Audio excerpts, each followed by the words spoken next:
The Velorixian battleship descended through Earth's atmosphere like a metal storm cloud, its shadow stretching across 3 continents.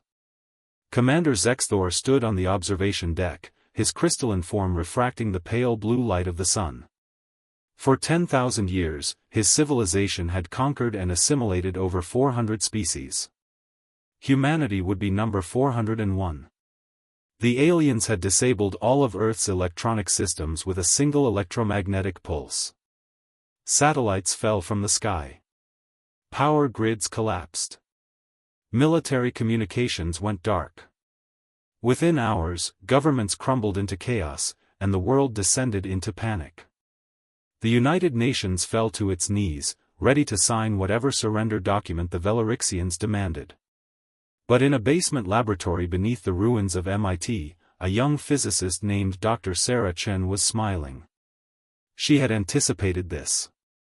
While the world's governments relied on sophisticated technology, Sarah had spent the last 5 years rebuilding old, mechanical systems that didn't require electricity. Her team consisted of engineers, programmers, and one brilliant teenager who still remembered how to build radios from scrap metal, just like his grandfather had taught him. The Velorixians are carbon-based organisms, correct? Sarah asked, studying the alien transmission they'd intercepted before the pulse. Yes, answered Marcus, her closest collaborator, his fingers dancing across a mechanical typewriter they were using to record data. Their biology evolved in a methane-rich atmosphere with R gravity. Sarah smiled. Then they're dependent on their atmospheric processors. Everything they use is designed for their environment. The solution had come to her in a moment of clarity. The aliens had made the same assumption that every conquering civilization made, that advanced technology meant unbeatable superiority. They never imagined that their enemy would deliberately retreat to lower technology. Sarah's. It was a shot that would have been impossible with electronic guidance systems. It required intuition, mathematics, and faith in the laws of physics that had governed the universe long before anyone invented a computer. The canister struck the ship's ventilation shaft with a metallic clang that echoed across the city. For a moment, nothing happened. Then alarms began to shriek from within the vessel. Red emergency lights flickered across its hull. Inside, Zexthor realized too late what had happened.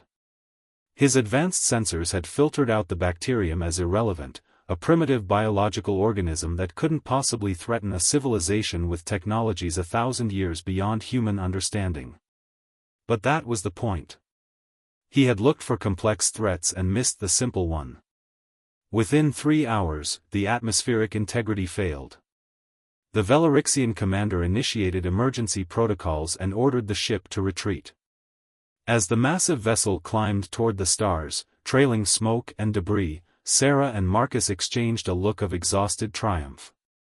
That evening, as news of humanity's victory spread through the world, military strategists, governments, and engineers gathered around Sarah's basement laboratory. She stood before them, a young woman in worn clothes, surrounded by mechanical devices that looked like museum pieces. They were advanced, she said quietly, but we were clever. They forgot that the oldest weapon in the universe isn't technology, it's understanding your enemy better than they understand themselves. We didn't fight their way. We fought our way. The world had learned its lesson. Humanity wouldn't become dependent on technology alone. Sometimes, survival required remembering that the simplest solutions were often the smartest ones.